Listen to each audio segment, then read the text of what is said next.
പട്ടാമ്പിയിൽ മുഹമ്മദ് മൂസിന് ഏറ്റവും കൂടുതൽ ഭൂരിപക്ഷം നൽകിയത് ഇടതുപക്ഷം ഭരിക്കുന്ന ഓങ്ങല്ലൂർ പഞ്ചായത്ത്.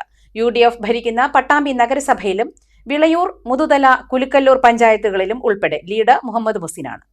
പട്ടാമ്പിയിൽ മൂന്നാം തവണയും മൂസിൻ മിന്നും വിജയം നേടിയപ്പോൾ ഏറ്റവും കൂടുതൽ ഭൂരിപക്ഷം നൽകിയത് ഇടതുപക്ഷം ഭരിക്കുന്ന ഓങ്ങല്ലൂർ പഞ്ചായത്ത്.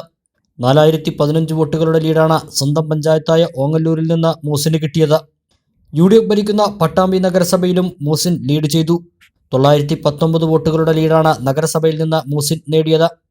UDF ഭരിക്കുന്ന കുലുക്കല്ലൂർ പഞ്ചായത്തും മൂസിന് മുൻതൂക്കം നൽകി. 770 വോട്ടുകളുടെ ലീഡ് കുലുക്കല്ലൂരിൽ മൂസിന് കിട്ടി. UDF ഭരണമുള്ള വിളയൂർ, മുതുതല പഞ്ചായത്തുകളിലും ലീഡ് മൂസിന് തന്നെ.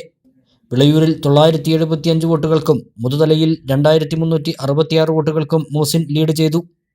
നറുക്കെടുപ്പിലൂടെ ഇടതുപക്ഷത്തിന് ഭരണം കിട്ടിയ കൊപ്പം പഞ്ചായത്തിൽ മൂസിന് 1598 വോട്ടുകളുടെ ലീഡ് കിട്ടി. UDF ഭരിക്കുന്ന തിരുവേഗപ്പുറയിലും വല്ലപ്പുഴയിലും മാത്രമാണ് TP ഷാജിക്ക് ലീഡ് ലഭിച്ചത്. തിരുവേഗപ്പുറ പഞ്ചായത്തിൽ 1270 വോട്ടുകൾക്കും വല്ലപ്പുഴയിൽ 101 വോട്ടുകൾക്കും TP ഷാജി ലീഡ് ചെയ്തു. മൂസിന് 80,062 വോട്ടുകൾ ലഭിച്ചപ്പോൾ UDF സ്ഥാനാർത്ഥിയായ TP ഷാജിക്ക് 70,620 വോട്ടും BJP സ്ഥാനാർത്ഥി P മനോജിന് 15,282 വോട്ടും SDPI സ്ഥാനാർത്ഥി SP അമീർ അലിക്ക് 2,582 വോട്ടും ലഭിച്ചു. അതേസമയം 2021 നേടിയ 17,974 വോട്ടുകളുടെ ഭൂരിപക്ഷത്തിലേക്ക് മൂസിന് എത്താനായില്ലെങ്കിലും കനത്ത വലത് കൊടുങ്കാറ്റിലും UDF ഭരിക്കുന്ന പഞ്ചായത്തുകളിൽ പോലും ലീഡ് പിടിച്ച് വിജയിക്കാനായത് നേട്ടമായി.